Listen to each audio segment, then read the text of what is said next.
ہے صحابہ کرام رضوان اللہ علیہم اجمعین کے مقام و مرتبہ کا سب سے پہلا اعزاز یہی ہے کہ وہ جو ایمان کا مرکز تھا، وہ جو ایمان کا نور تھا، وہ جو ایمان کا سورج تھا، وہ جو ہدایت کا سراج منیر تھا، وہ جو اللہ کے پیغمبر علیہ السلام کی ذات مبارکہ تھی، جن صحابہ نے ان کے ساتھ بیٹھ کے کھانا کھایا ہو اور ان کے پیچھے ظہر عصر مغرب عشاء اور جمعات ادا کیے ہوں، ان کے ایمان کی کیا کیفیت ہے یہ شاید ہم اندازہ بھی نہیں کر سکتے ہیں۔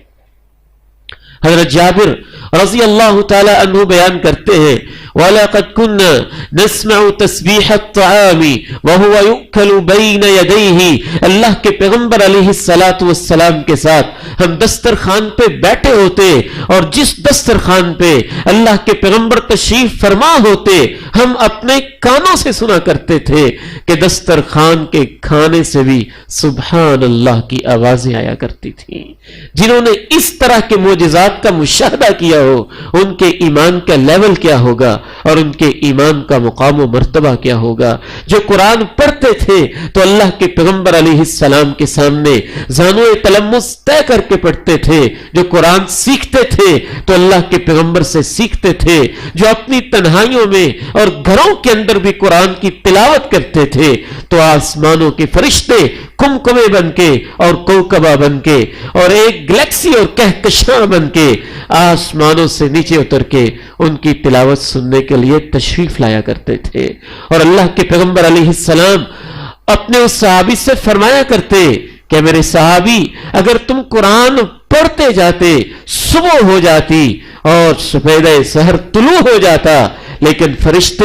جب تک تو قرآن پڑھتا رہا تیرے قرآن کو سنتے ہی رہتے۔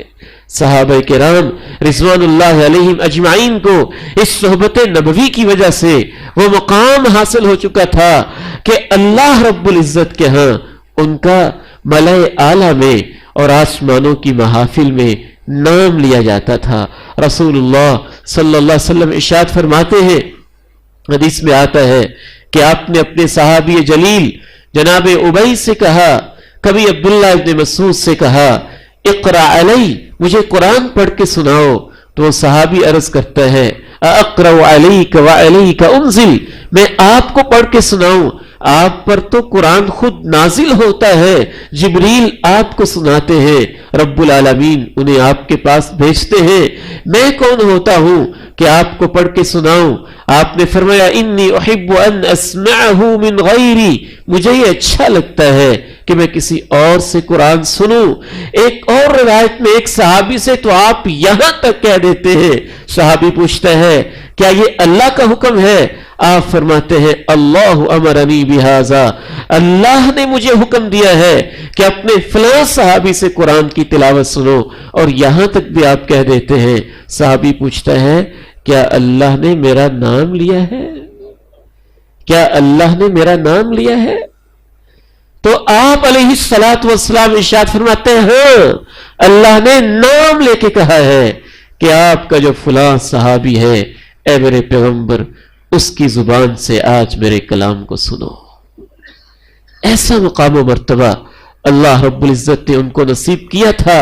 ان کی سب سے پہلی خصوصیت یہی ہے کہ وہ اللہ کے نبی کے صحابی تھے۔ صحابی کا معنی یہ ہوتا ہے من لقی النبی صلی اللہ علیہ وسلم مؤمنا به ومات على ذلك، جو شخص بھی اللہ کے پیغمبر علیہ السلام سے ملاقات کا شرف حاصل کر لیتا ہے، چاہے وہ ملاقات زندگی کے لیے ہو، چاہے وہ ملاقات سال کے لیے ہو، چاہے وہ ملاقات ایک ماہ اور ایک ہفتے کے لیے ہو، چاہے وہ ملاقات ایک منٹ کے لیے بھی ہو، اللہ کے نبی علیہ السلام سے ملاقات کر لینا ایمان کی حالت میں، ایمان کی کیفیت میں، پھر ایمان کی حالت میں رب کے پاس چلے جانا، اس کے پاس اس کے اوپر قائم و دائم رہنا، یہ ایسا شرف ہے کہ امت کا اس کے اوپر اتفاق ہے۔ ایک منٹ کے لیے بھی جو ایمان کی حالت میں اللہ کے پیغمبر سے ملاقات کر لے اسے صحابی کہا جاتا ہے، اور ہزاروں اولیاء بھی جمع ہو جائیں تو کسی صحابی کے مقام و مرتبہ کو نہیں پہنچ سکتے۔